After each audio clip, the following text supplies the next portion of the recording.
இன்றைய வசனம் தியானத்தின் தலைப்பு, உனக்கிருந்த நேசத்தையும் நினைத்திருக்கிறேன். எரேமியா 2 அதிகாரம் 2 வசனம்.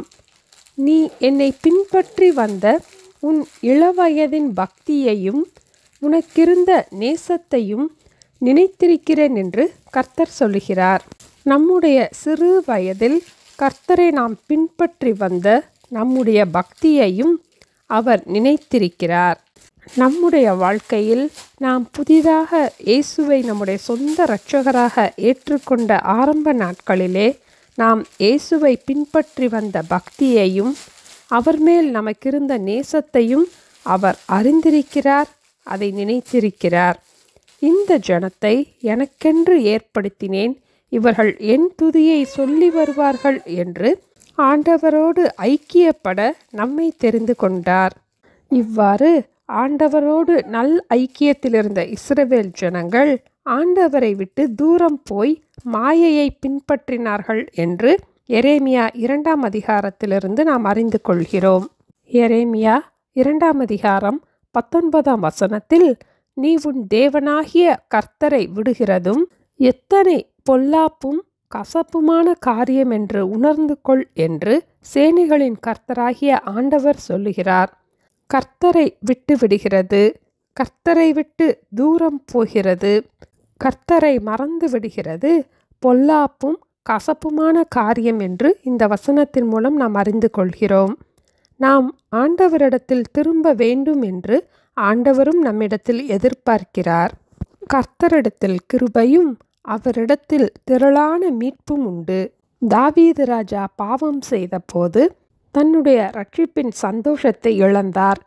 உமது இரட்சணியத்தின் சந்தோஷத்தை திரும்பவும் எனக்கு தந்து உற்சாகமான ஆவி என்னை தாங்கும்படி செய்யும் என்று ஜெபித்ததை 51 சங்கீதம் 12 வசனத்தில் நாம் வாசிக்கிறோம். பேதுரு தன்னுடைய சூழ்நிலைகளின் நிமித்தம் இயேசுவுக்கு தூரத்திலே பின் சென்றான் என்று லூக்கா 22 அதிகாரம் 54 வசனத்தில் நாம் வாசிக்கிறோம். அப்பொழுது இயேசு திரும்பி பேதுருவை நோக்கி பார்த்தார். சேவல் கூவுகிறதற்கு முன்னே நீ என்னை 3 தரம் மறுதலிப்பாய் என்று கர்த்தர் தன்னிடத்தில் சொன்ன வசனத்தை உடனே பேதுரு நினைவு கூர்ந்து வெளியே போய் மனங்கசந்து அழுதான். இயேசு உயிர்த்தெழுந்த பின் திபேரியா கடற்கரையிலே பேதுருவுக்கு வெளிப்பட்டு, நீ என்னிடத்தில் அன்பாயிருக்கிறாயா, நீ என்னை நேசிக்கிறாயா என்று 3 தரம் கேட்டார்.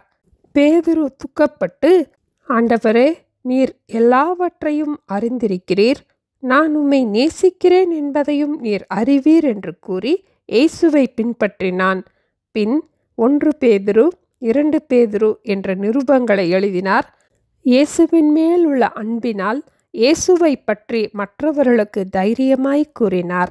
இந்த நாளிலும் நம்முடைய நெருக்கமான சூழ்நிலைகளின் நிமித்தம் நாம் ஆண்டவரை விட்டு தூரம் போயிருந்தாலும் நம்மை நேசிக்கிற இயேசுவிடம் நாம் வந்து விடுவோம். நீ என்னிடத்தில் அன்பாயிருக்கிறாயா, நீ என்னை நேசிக்கிறாயா என்று நம்மை அன்போடு கேட்கிற இயேசுவினிடத்தில் நாம் வந்து விடுவோம். நீ என்னை பின்பற்றி வந்த உன் இளவயதின் பக்தியையும் உனக்கிருந்த நேசத்தையும் நினைத்திருக்கிறேன். ஜெபிப்போமா?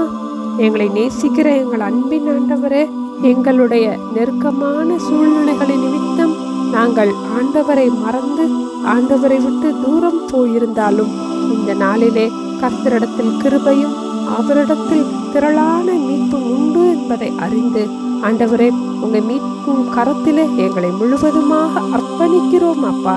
ஒருபோதும் நாங்கள் தேவனை விட்டு தூரம் போகாதபடிக்கு எப்போதும் ஆண்டவரை எங்களுடைய முழு இருதயத்தோடும் முழு மனதோடும் முழு பலத்தோடும் நேசிக்க எங்களுக்கு உதவி செய்ய வேண்டுமாய் இயேசுவின் நாமத்தில் ஜெபிக்கிறோம் பிதாவே, ஆமென். Thank you. Have a blessed day.